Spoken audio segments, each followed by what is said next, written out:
நிறைய பேருக்கு மில்லட் சேர்த்துக்கணும்னு ஒரு ஆசை இருக்கும், ஆனால் எப்படி பண்ணுறதுன்னு ஒரு ஐடியா இருக்காது. இந்த மாதிரி தோசை மாவுலேருந்து ஸ்டார்ட் பண்ணுங்க. அதுக்கு 2 கப் சாம்பார் அரிசி, 1/2 கப் கருப்புளுந்து, 2 ஸ்பூன் ஜவ்வரிசி, 1 ஸ்பூன் வெந்தயம், தண்ணி ஊற்றி நல்லா 5-6 டைம் வாஷ் பண்ணிடுங்க. ஏன்னா மில்லட்ஸில் மண் இருக்கும். வாஷ் பண்ணதை ஒரு நைட் ஃபுல்லாக ஊற வச்சுருங்க. தண்ணியை வடிகட்டிட்டு காலையில் அரைச்சிட்டு 5-6 மணி நேரம் புளிக்க வச்சு எடுத்துட்டாக்க நம்ம மில்லட் மாவு ரெடி ஆயிடுச்சு.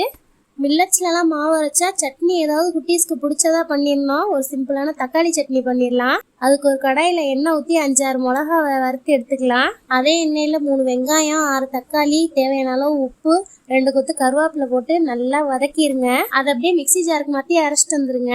வழக்கம் போல மாவை கரைச்சிட்டு தோசை ஊற்ற வேண்டியதுதான். அவ்வளோதாங்க, ஹெல்த்தியான மில்லட் தோசை ரெடி ஆயிடுச்சு. இந்த சட்னிக்கு பெருசாக தாளிப்புலாம் தேவையில்லைங்க, வதக்கிட்டதுனால அம்மாவே சாப்பிடலாம், சூப்பராக இருக்கும். கண்டிப்பாக ட்ரை பண்ணிட்டு எப்படி இருந்துச்சுன்னு கமெண்ட்ஸில் சொல்லுங்கள். நெக்ஸ்ட் ஒரு குட்டி ஷார்ட்ஸோட வரேன். அது வரைக்கும் பாய் ஃப்ரம் ஹோம் குயின்.